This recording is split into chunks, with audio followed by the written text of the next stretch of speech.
lovelies. Good afternoon. It's a beautiful day outside today, ain't it? It's a little warm in this car.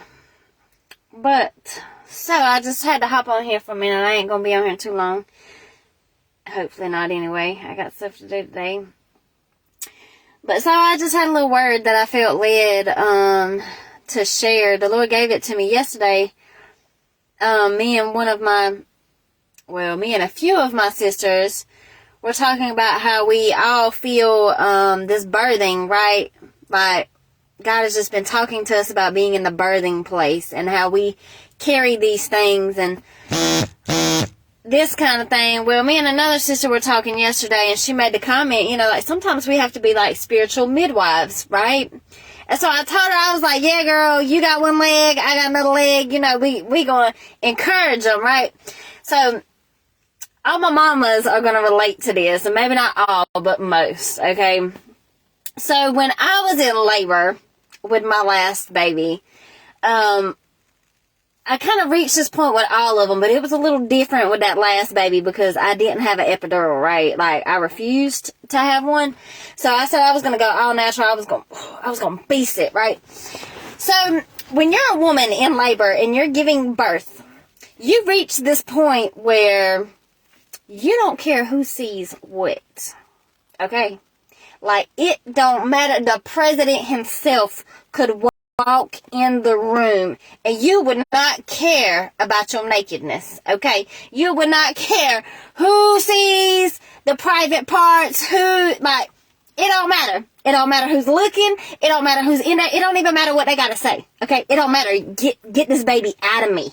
Just get it out of me, okay? I'm done. I'm tired. I am hungry. I'm in pain. I don't even care. I don't care who sees it. Just get it out of me, right? So I had made that comment yesterday. I was talking to my sister, and I was like, sometimes when we're in this process with God, we just have to be naked and unashamed. And I've said that a few times in my relationship with Christ, like, God, just let me be naked and unashamed before you. Okay, let me be transparent and unashamed of that because I have no reason to be ashamed, okay? So we're in this process, y'all, and I just want to encourage somebody today, okay? Because yesterday when I said it, it hit me, and I was like, ooh, that's good, God. God needs you to be naked and unashamed. He needs you to come before Him fully transparent, all the way honest, not caring what anybody has to say about your purpose, about what you're carrying, about your baby, what He's birthing in you. Because listen, the Bible says we were fearfully and wonderfully made. We were created for such a time as this. He knew us before He formed us in our mother's womb, right? So it would be safe to say that He knows the purpose that He has for us, like He talks about in Jeremiah 29, right? So if He knows all of these things, then that purpose, that baby that He got you carrying, there's only one of them, right? It's only one purpose. So when you think about your earthly children, I think about my babies. I mean, yeah, all of them got different daddies, but like me and my brother, we got the same mom and got the same daddy, okay? But we're so different. We're so different because there's only one of me and there's only one of him, right? So my mama could only birth one Jessica, just like she could only birth one Stephen. You see what I'm saying? It takes a special person to carry what you're carrying, okay?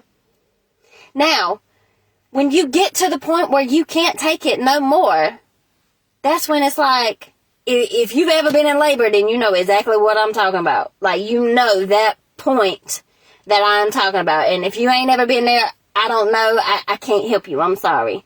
But it's that last little stretch where you like, ooh, I'm about to die. Somebody get this baby up out of me. We got to be like that with Jesus. Like, Lord, no matter what it takes. I don't care who's watching. I don't care what it looks like. I don't care what is going on down there. Just let me fulfill my purpose. Let me birth my purpose. Some of us need to get naked. Okay? Some of us Need to lay down that shame. Don't care who's watching. Don't worry about who's watching. Don't none of that matter. I want to say it's Matthew. The Bible says, don't fear those that can kill the body, but fear him that can kill the body and the soul. What good is it for a man to gain the world but lose the soul? We spend all our life, all this time, trying to please other people, trying to live and do what other people would have us to do when that's not what God has called us for. Doesn't matter what other people say or think. Now, don't get me wrong, should we, wise counsel, all of that? Yes. Submit to your authority? Yes. But at the end of the day, we run around and we worry about all this irrelevant stuff. We got to get to the purpose for God. It's just like, you know what, Lord? I don't care who's watching. Let them see all the ugly. Let them see all the mess. Let them see all the pain. Because when I hold my baby, it's the best day ever. Let's get naked and unashamed, y'all. For His glory. I love y'all. I pray I encouraged somebody today. Because it sure hit me. God gave me the word yesterday, and then I was just sitting there. I'm waiting on Christopher to get ready for work. And he said it again. Tell them be naked and unashamed. Tell them get naked is what he said. Tell them get naked. Naked and unashamed. It's time for us to get to a place of intimacy with God. So that purpose that He has placed that seed inside of us for purpose. It's time, y'all. It's time to quit running. It's time to come home. It's time to be real with Him. Be real with yourself. It sucks sometimes. Birthing sucks. Giving birth sucks. Deliverance sucks. But you know what? It's so worth it. It's so worth it. And He's worthy. I love you guys. I pray y'all have a wonderful rest of the day. Good weekend if I don't see you no more. I'll talk soon.